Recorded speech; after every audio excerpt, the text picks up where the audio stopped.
anyone have a different opinion on what they think direct instruction is compared to the last group?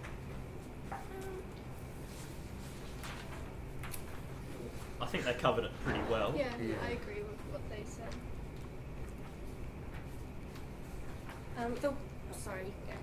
The one that they spoke about that I have questions about here is the students,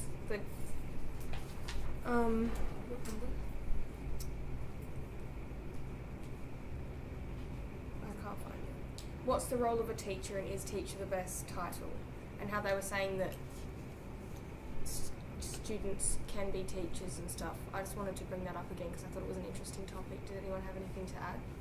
What would be a better title for a teacher? I think mentor suits it very well because students can be their own teacher and teachers can teach, but it's the teacher's job to make sure that the students are mentoring and teaching themselves as well. I like that. Yeah, I agree with that. So the teacher can teach, but the students need to learn or they're not going to learn anything.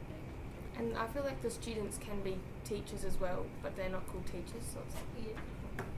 I like that. Did you have any more notes about it, or that was... Pretty much anyone can teach. You learn things every day, whether you're in at school or at home. yeah. So Parents are teachers. Everyone's a teacher. I like that. What about a noisy or quiet classroom? What do we think on both? Okay, so because in a quiet classroom, it might be difficult for a person to like raise a question because all the focus will then go on to them. But then maybe in a noisy classroom, most people can't really focus. yeah, a lot about the quiet classroom thing. A lot of that is whether it feels like a safe learning environment, whether you're happy to put your hand up and people see that you're putting your hand up, or whether you'd rather just not know. Yeah, I agree. So what do you think makes a safe learning environment? People trusting each other, being respectful of where everyone's at, all that sort of stuff. So if you're learning a brand new topic, do you think it's better to have a noisy or a quiet classroom? Quiet classroom. I think noisy. I think it depends what the topic is. Yeah, When the what you're teacher- doing. because When the teacher's talking and you're trying to listen and everyone's being loud and distracting, that's really Yeah, it depends what the type of noisy is. Yeah, so if it's noisy as in distracted noisy, then it's talking you about prefer what it, quiet. if it's talking about what's going on in the lesson, then that's probably fine. If they're talking about what they did over lunch, then that just distracts the class. Yeah, if it's talking about the lesson, then you might be able to catch new things from other people's opinions that you Yeah. hadn't heard of before. Yeah, and if the So- teacher's like conveying direct instruction, maybe a quiet classroom would be better. Like, to Yeah, so you can take process people might be the talking information about first. like easier ways to solve something, helping you. Yeah. Then there's the problem of kids not talking about their work. Yeah, Yeah. Staying so, on It's task. distracting. yeah, depending on what lesson, I guess. And that's where students need to be respectful of other people. So if you're taking that away from someone, then that's not okay. Yeah. And I think it might be the teacher's job to make sure that happens. Where do students learn best? Like, what sort of environment do you need to be in to learn at your best? I think that very much depends on the individual student. I don't think you can really put a one answer to that. Because some people may find learning easier like by themselves or wherever they want to do it. Yeah. But it may not be the same for everyone else. Like I know that when I'm at school, I would rather, like if teachers say do this for homework, you've got 10 minutes to like pack up or something, I would rather do it in the 10 minutes and get as much done as I can because I know that I can't concentrate at home because there's way too many other things to be doing, that I would rather just do it at school. So, Yeah, but then I know other people that would use the 10 minutes and be like, oh, I'll do it at home, I can concentrate better there anyway. But it just depends on the person. So how does a teacher help both types of people? Well, if there was 10 minutes to go, probably just get coffee. Maybe a general like safe thing to say would be away from distractions, Yeah. because maybe without distractions, generally people can learn better. Yeah. I guess if you have students that like a quiet classroom or a noisy classroom, just balance it out like throughout the lesson. Because if you like a quiet classroom and it's really noisy, then you're going to start getting annoyed. And Yeah, Yeah. it's worse. You learn when you want to learn. So if you don't want to learn that day, if you're having a bad day, then whether it's a quiet classroom or a noisy classroom, it's very, very difficult for students to learn. Yes. But if you get home and you're like in your zone or whatever, then is when you learn your best. Yeah. Also, it's pretty important that there are changes in what you're doing. So you're not just working on the same task for 2 hours, because people are just going to go and play games, talk to people. They're not going to be focusing on the task, and more importantly, they're not going to be learning. Yeah. What do people think about how do teachers know if students are struggling? How do you I think they that know? generally, like, again, depending on the person, I think everything depends on the person, but if I'm struggling, I usually tell them, or like you can tell because I'm not, like, It's just relaxed. Yeah. Sometimes It's just it might be hard for them to tell, like if it's a really quiet room, like Cedar said, like you feel awkward just going Yeah, up you and want saying to go yeah, up and be like, because you wouldn't want anyone else knowing, yeah. Yeah. And maybe like seeing if the student can apply what they learn, like because application is really important. Again, if passive learning, which we talked about in the first seminar, students might not be involved and they might not learn best. Yeah, with the application in math, we'll try and remember this, and this. I find that I can't learn it if I don't actually understand it. So it says divide this and then times that by that, and I'm just like, why would I do that? That doesn't make sense. Yeah. I need to actually get talked through it till I can actually understand it, and then I remember it and I learn it. So would a noisy classroom help you then bounce that off other people? And I'm not sure. not sure. What was your name? Leah. Yeah, like what Leah said, that comes like under question 18 as well, which is why is it important for students to go beyond simply knowing something? And I think it's the ticking point between knowing something and understanding something, which is I think that you can know something and forget it, but when you understand it, it's harder to forget because you've gone past that point of it sticking. Yeah, instead of just here's a fact, here's a fact, here's a fact, remember it, learn it. Instead, apply it to your own lives, and then you remember it, you use it, and it stays. which is where the learning pit helps, because in that pit is where you understand it. If you just jump across the pit, that's when you try memorizing things. And Instead of just teachers giving you the answers and all that sort of stuff that they talked about in the last seminar. What about question 11? How often should a teacher speak to each student during giving a lesson? I think it's different for every student. If someone's struggling more than another, you would obviously. And see I the liked teacher. what the other group said about only being able to help students if they want to be helped. Like there's usually in a class the kids that don't do much work and they don't really want to be helped, but often the teachers spend time with them trying to get them to do it, but they don't want to, so there's not really much point. And then there's other people sitting there that want to be helped, but they don't.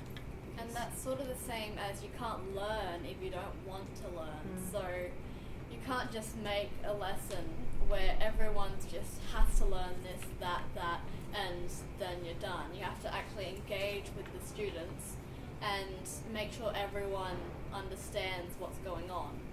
So do you think a teacher can change a student's perspective on not wanting to learn that particular day? yeah, and how would we make an environment where everyone felt that way? You mean as in like the teacher? Yeah, as in where everyone's like motivated to learn. Yeah.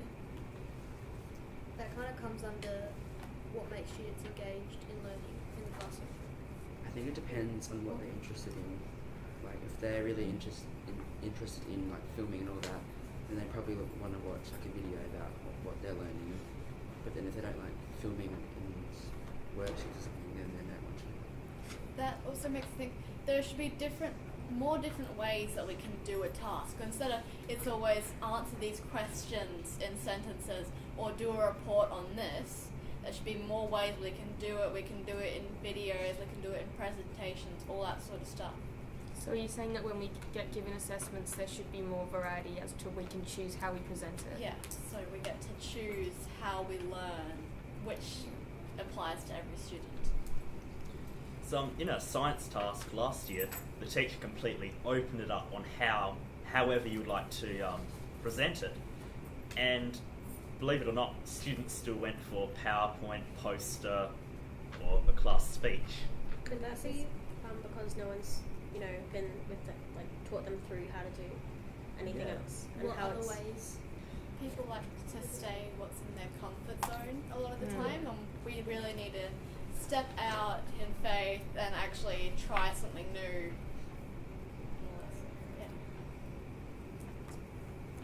What about how should students be organised into groups? What do we all think on how they should get into a group? Oh, I think it. sorry. The other group was talking about skill level and if that should change. And Chantal made a point of if you're with someone and they're just like stealing your answers, that's not going to help you or them. So if everyone in the group has the same mindset as if they all want to learn, that's when learning happens, and that's where you can benefit from having a different skill level group. I agree. And if there was a group of maybe lower, them all working together, you never know, they might improve in themselves. And then a group that knows everything, helping each other as well. Know what I mean? So Are you saying that they should or shouldn't be grouped in ability? no, it's not. do the teachers pick the groups or the students? Because when the students do, people just tend to pick the same people. And the whole point, well, most of the point of the group activities is for teamwork. Because out in the real world, we have to work with heaps of different people and you can't just pick and choose your friends. I think it depends on the subject and like the task and how comfortable, like, yeah. Because if it was like for a dance task or something and they're like, oh, go in groups and make up 8 counts, I wouldn't want to go with someone that I'm not comfortable with because I wouldn't be sharing my ideas that I might have. So, is it better to work with your friends or people that you wouldn't normally associate with? Depends on the task and the subject. I think if the students choose, then you have the issue of like people being left out and then just being unhappy, then they have to go with other people, and that's going to make them not want to learn because they're not busy with their one. About the putting groups as in like abilities, do you think maybe like if someone's in a group which is like not like high ability, would they be discouraged? Like they might just think, oh, I'm not good enough to be in the higher ability group. So do you think maybe getting discouraged might also like take them off track of learning? Yeah. And the people that get in the high ones think, oh, Yeah. And once you're discouraged, that's not really a lot of places you can go from there. I don't really think the group should be put in ability because if you've got less ability, you can learn off people with higher ability if they're in your group. So I think it should be mixed. Question 17. What role does technology play in a student-centered classroom? The other group had a very strange look as to what a student-centered classroom was, and I think before we answer that, we need to answer what is a student-centered classroom. Are we in a student-centered classroom right now? Yes. Yes. A student-centered classroom is when students take responsibility for their learning, and so with like technology is when you learn, you choose what you want to learn through the technology. I think this subject is probably like the most student-centered. I mean, it's like we, not even just Mr. Lacornu, like we all are helping to create our curriculum And we're trying to help the other students in a way. So. yeah. But I think that a student-centered classroom is when students can choose what they're doing to some degree, and a teacher-centered one is when the teachers just give you what you're doing. It's like sort of a direct instruction. Or like a teacher-centered classroom would be when the teacher does all the talking, the teacher gives the lectures. A student-centered classroom is when you go off and you find information where you want to find the information, and you find information in the ways that you know. Yeah, the way that you know you can get the most information from. Maybe in the way of a maths class when teachers writing equations on the board, if they ask students to come up and solve it, it's more of a student-centered classroom because the students are helping each other. Yeah. But then again, it needs to be a comfortable environment for the people to feel comfortable to volunteer And to everyone work else has it to out. be learning with the people that Yeah. are going. They need to be understanding. Where they don't feel afraid to get it wrong because they know they can learn from it. That's what, like, you learn from mistakes. You don't just give up from them.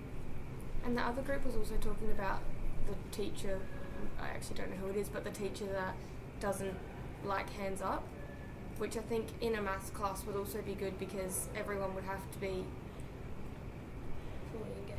fully engaged. And even if they were struggling, they would feel more comfortable to ask questions because they know that they need to know it, not just like, oh, I'm never going to use this again. I don't need to know. I'm just gonna not listen. So still that would be a very effective way of a teacher teaching. Yeah. I think so. Unless if with the rule of like no hands up, if the teacher's like not approachable, and if you're struggling with something and you can't put your hand up and the teacher's not approachable, then you're not going to be confident enough if the teacher asks you a question, and then maybe start feeling discouraged. So is a research project student centred? Yeah, I would say. Yeah, because the students are choosing what they're learning. They Well, what they're they get researching. excited about their learning. They get to decide what they're doing rather than teaching. Okay, you're doing this, you're doing this, you're doing that, now go. But then Yeah, some true. students find it hard to think of what they want to learn, and some would rather have teachers tell them. Just say, what do to this today, and you're like, oh, okay with that. Yeah. Don't really have a choice. Does anyone know what flow is? Because I don't. Unfortunately. Oh, that's that's when you're in a lesson and time passes. You don't realise how much time's Yeah, passed. because you're so focused. Because you love your work so much, rather than just doing this and that and being bored all the time, you don't even realise the lesson has gone past. I think it depends on which lesson, because if you just don't like a subject, like history or whatever, then you're just not going to put in the effort to want to learn, and then you're not going to like it, and you're like, oh, how long is this going to go? And Like what Cedar says with the discouragement, it's really hard to be in that state of flow if you are discouraged. So the teacher needs to cater work so that it's something that you can achieve, but something that's a little bit of a struggle at the same time. So when you strive to like complete it, but when you do, you get like the sense of, I did it, and it's good. Yeah, I agree with that. what about question 20? Why might students be off task in any community? They just might not. They just might not find the learning interesting, like the way they're doing it. Maybe they're ahead and they feel like they have to wait for everyone else, or they're behind and they feel like they just can't catch up, or maybe they just simply don't enjoy the way that they're teaching. I think it also depends on your interest in the topic. Like if you're interested, you're more likely to be on task because you want to know more. But if you don't really care, then you're more likely to be off task because you don't care. Yeah, that's what I've enjoyed with like this year. So coming from E, right? This year we got to choose some of our subjects, which is a lot more motivating than what it was when that was given to you.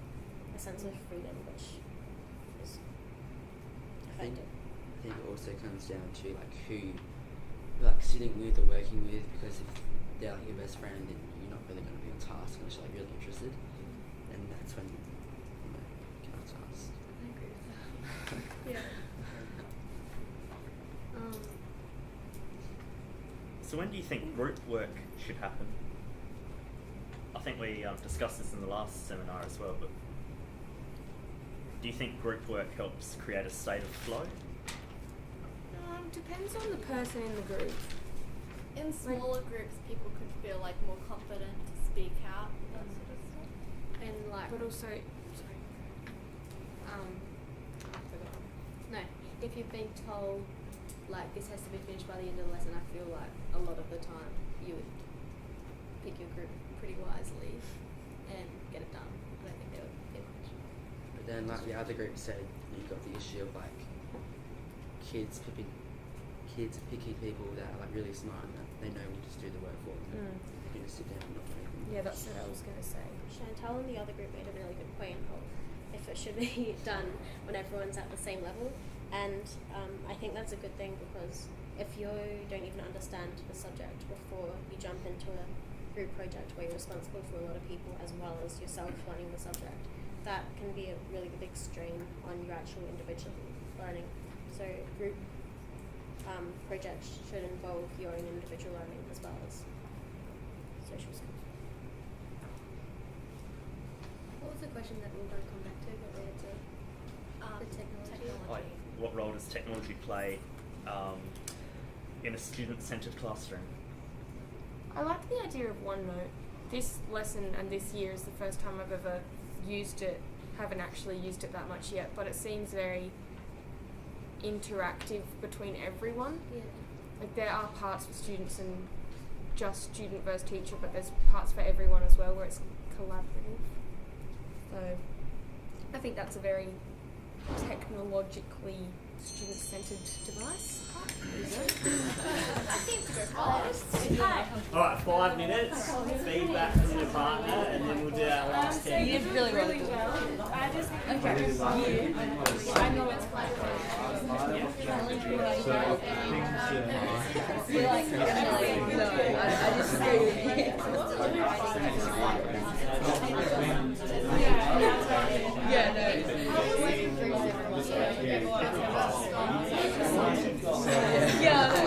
Like disagree with something, spin it on.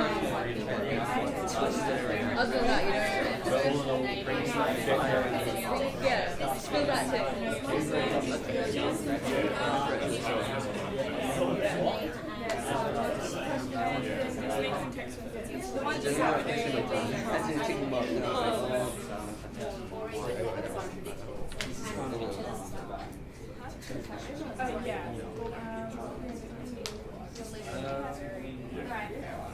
and make connections between your own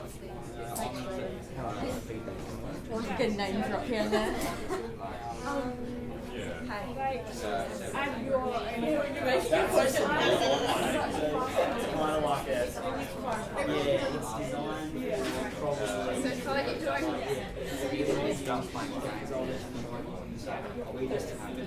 You're doing really well.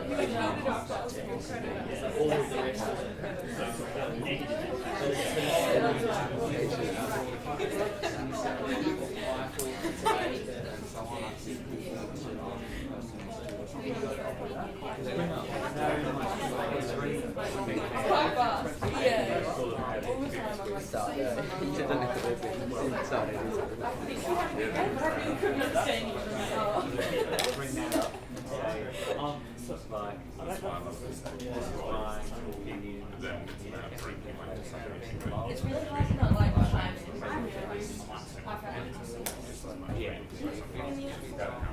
Remember to the next week subject was try and Yeah, it might make sense.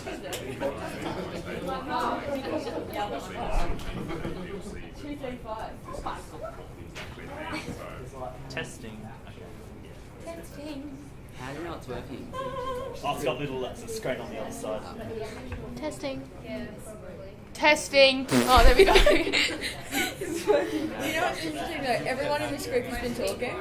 Like, it's not one person. that's why we can't have nice things. So those lines is because everyone's talking. I thought you were singing the Taylor Swift song.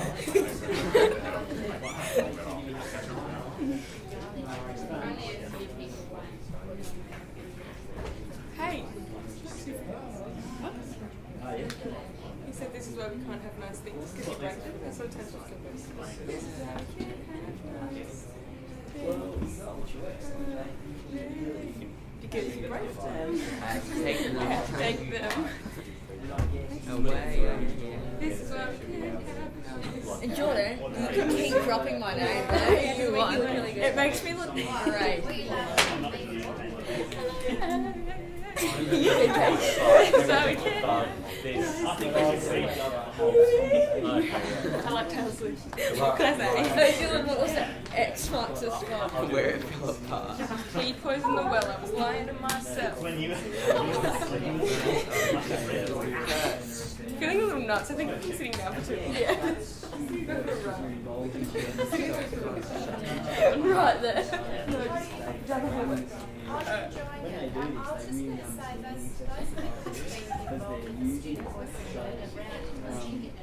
She actually works for a while. Oh my gosh, she smells nice. What is it? It's Casey's eraser. Wait, is that the one? I don't know. Yeah, it does. It's really good. We have It smells great. Mine smells Yeah. Wow, I'm so unfit. Your Your eraser smells great. Yeah, no, I got it in my hand. Actually, no, that's like I No.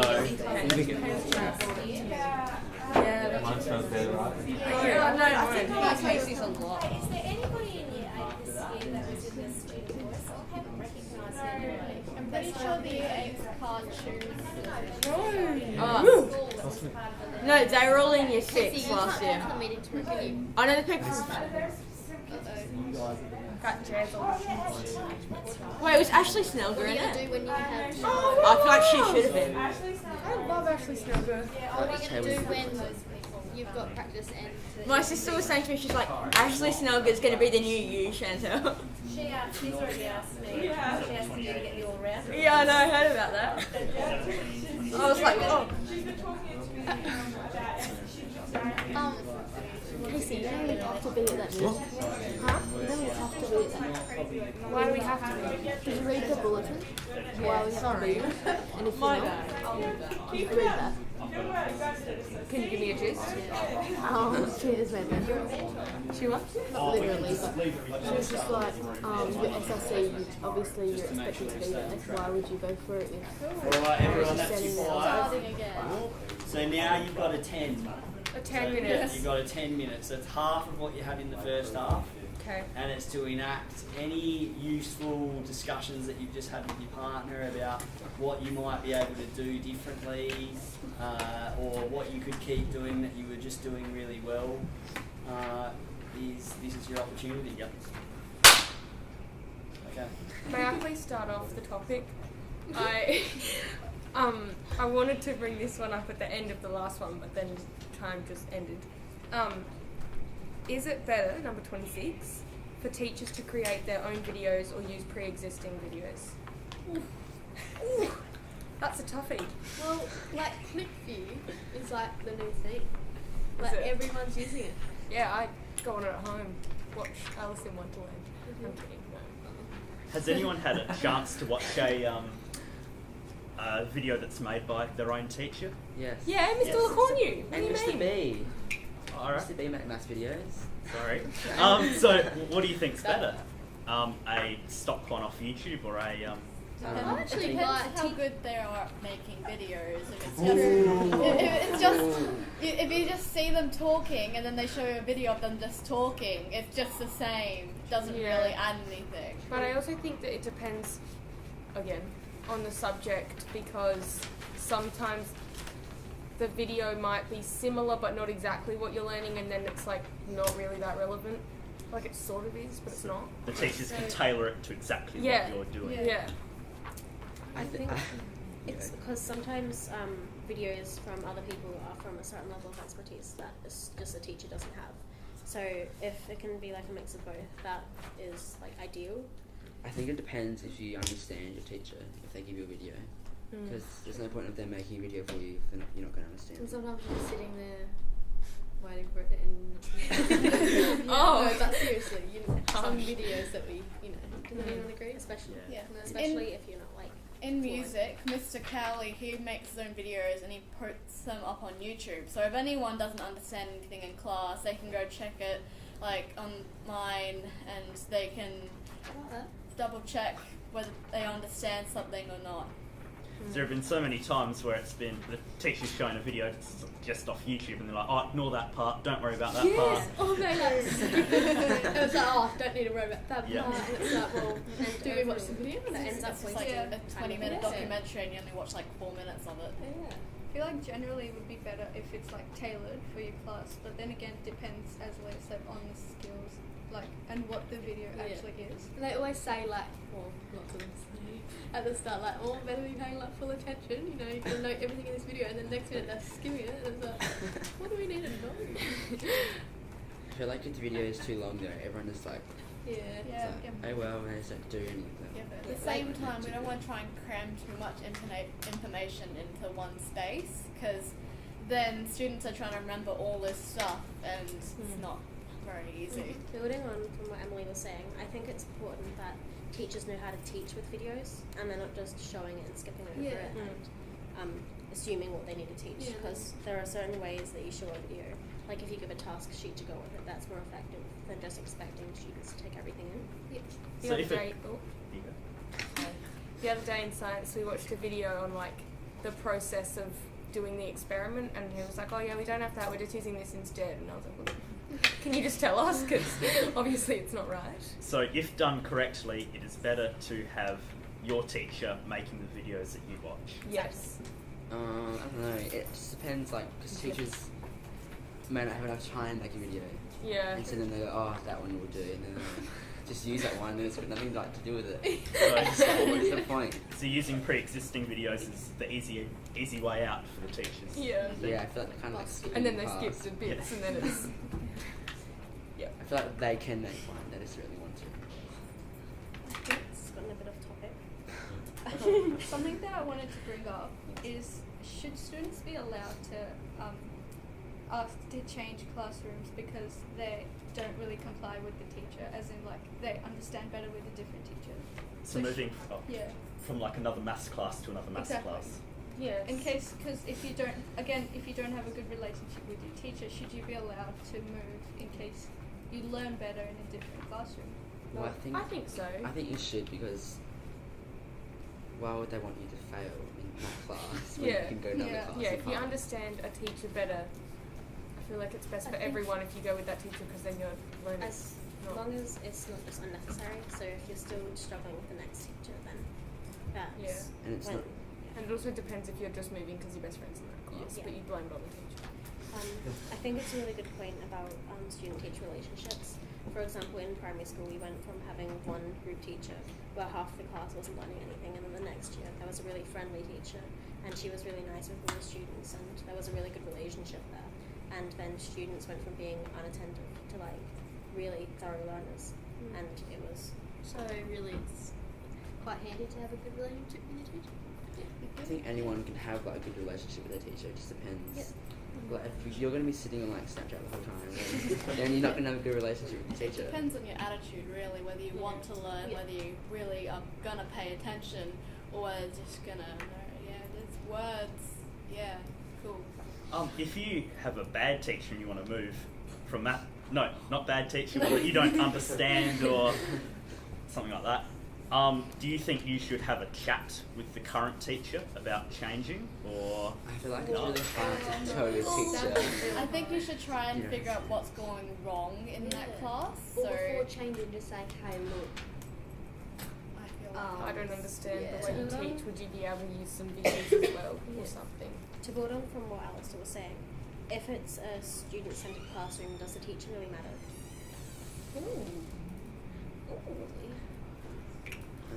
well, the teachers get to decide if it's a student-centered classroom, don't they?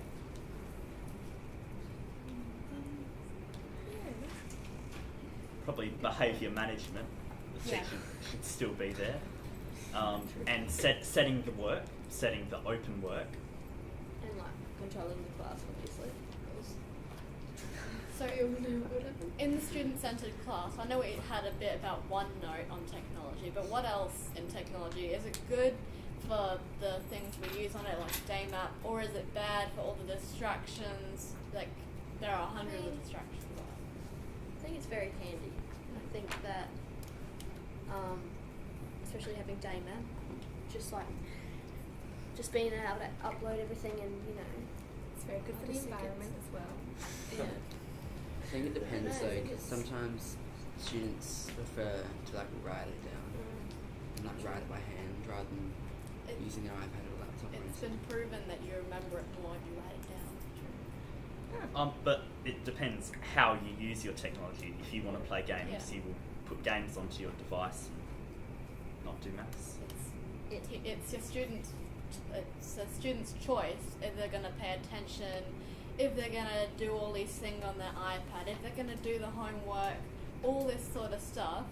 It does come down to the student, their attitude, and a bit of the relationship between them and the teacher and the subject. I also think that technology can be restricting because it does fail.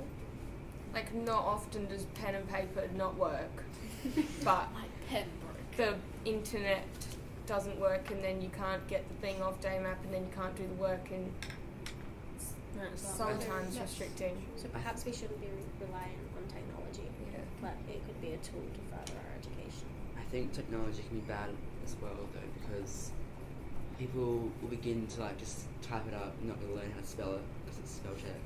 So they won't know how to spell anything, and then just like grammar and stuff, they won't know actually how to write it down. And then you get to with the NAPLA and you get correct like a 2 in the spell. Yeah, so it's just debatable. Like, it's a tool, and you should like use it correctly. And because we have the tool, it takes a lot of pressure off of the teachers to teach us. So in a student-centered classroom, perhaps it is necessary, so that we're not relying on the teacher to teach us everything, and we can go and use this technology and this tool to help ourselves. Is there anything that we haven't covered? Where can teachers find inspiration for innovative approaches? This think group they here is a really good. Sorry? This classroom here is a really good place. So isn't that our job, to give inspiration to other teachers? It's different ways of learning, so students are actually interested in the subject. I think teachers can like learn off other teachers as well. Like not just teaching like the way they want to teach. They can learn other ways. They can learn a lot from the students as well, how the students want to learn rather than just assuming it of them. Yeah.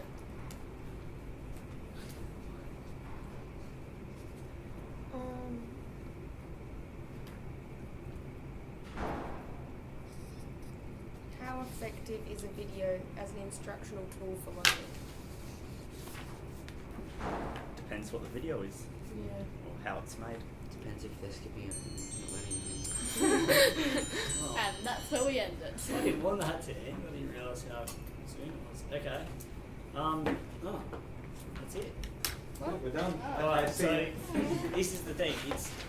We're going to have a minute now where you can have a wrap up with your partner and talk about how you went. Then we've got like 5 minutes.